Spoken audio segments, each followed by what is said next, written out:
Welcome to the biggest giveaway of 2020. ये video नहीं है. नहीं? We have tested over 100 phones in 2024 and these are our favorites. Not all of these, some of these. Now, I've tried to keep the list as controversial as possible so that you guys can fight peacefully in the comments. So hit the like button and let's get started. Okay, the first phone in our list is the... कहाँ गया? Yeah.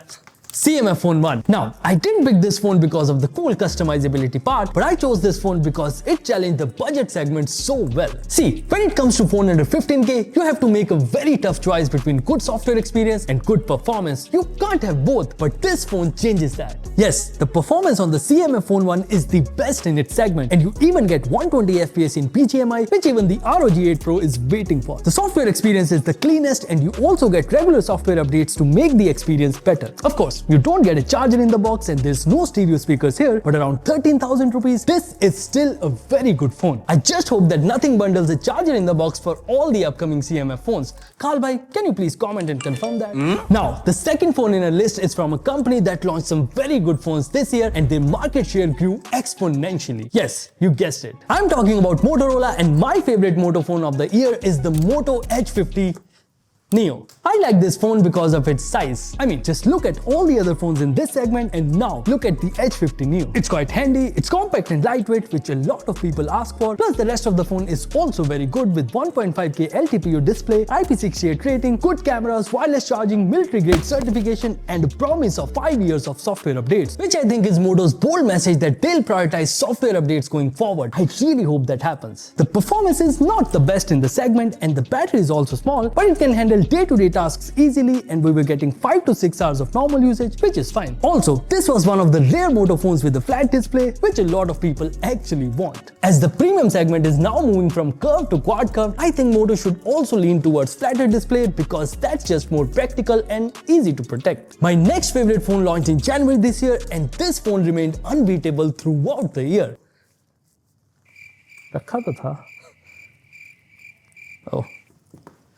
I'm talking about the Poco X6 Pro. Yes, this phone launched at 25k and it scores an impressive 1.4 million in AnTuTu. The only other 25,000 rupee phone that beat this one was the Poco F6 when it got a price cut of 5,000 rupees. But then, the X6 Pro also got a price cut. So yeah, no other phone could defeat this one till date, which is just impressive. Now, the looks of Poco X6 Pro won't make you fall in love with it, software experience is not the cleanest, and the cameras are also average, but the display and the performance is where it takes your heart. Plus, the gaming experience is also top-notch. So yeah, this phone means serious business, nothing more, nothing less. But I wish that Poco tries something new with the design. The next phone in our list could not be the first phone to bring Snapdragon 8 Elite in India, but it's definitely the better one. Yes, I'm talking about the iQOO 13. It not only brings the absolute best performance, but is also very well optimized for Snapdragon 8 Elite, as it didn't heat up or throttle at all, which was happening a lot with the GT7 Pro. The rest of the phone is also very good with a 144Hz 2K display with ultrasonic fingerprint scanner, 6,000 mAh battery, 120 watt PD charger in the box, and as always a ton of gaming features. I just wish they didn't downgrade the cameras. But overall, iQOO 13 is a much improved phone and launched at a very aggressive price too, which is just awesome now that everything is getting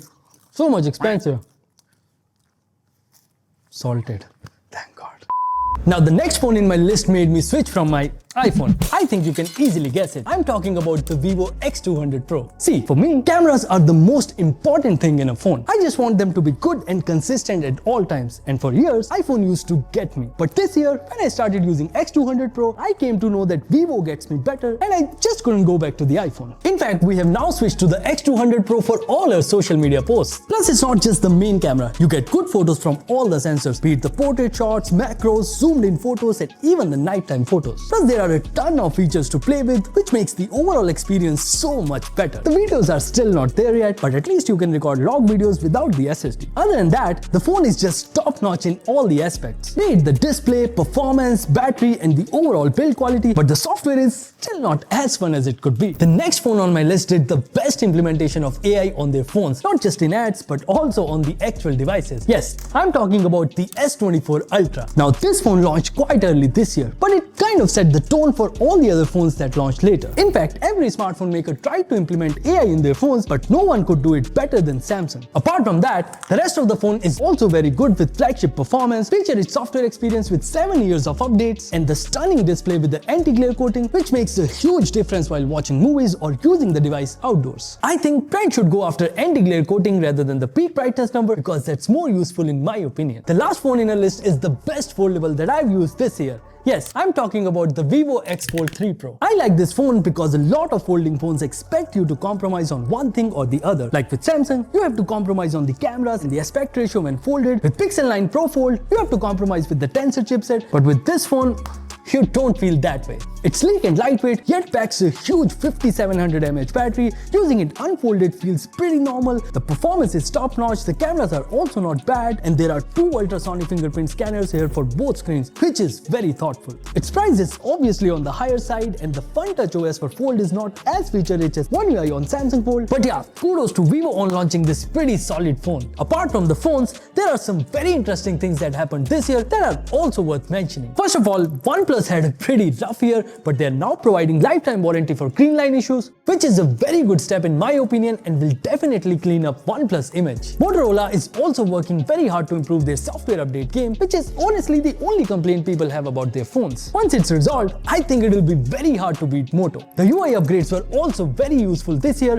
with One UI 7 bringing some super useful features, Oxygen OS 15 taking animations to the ultimate level, and the HyperOS 2 with some cool new customization options. Lastly, silicon carbon batteries have increased the battery capacities in phone without increasing the form factor, which is great, but what's even better is that new battery tech can finally bring back the compact phones. Now, all of this hints towards one thing, and that is 2025 is going to be a great year for smartphones. So yeah, these were my favorite phones of 2024, but I'd love to know your picks too. So do let me know which phones were your favorite and why. I'll be waiting for your comments. Thank you for watching, and I'll see you in the next one.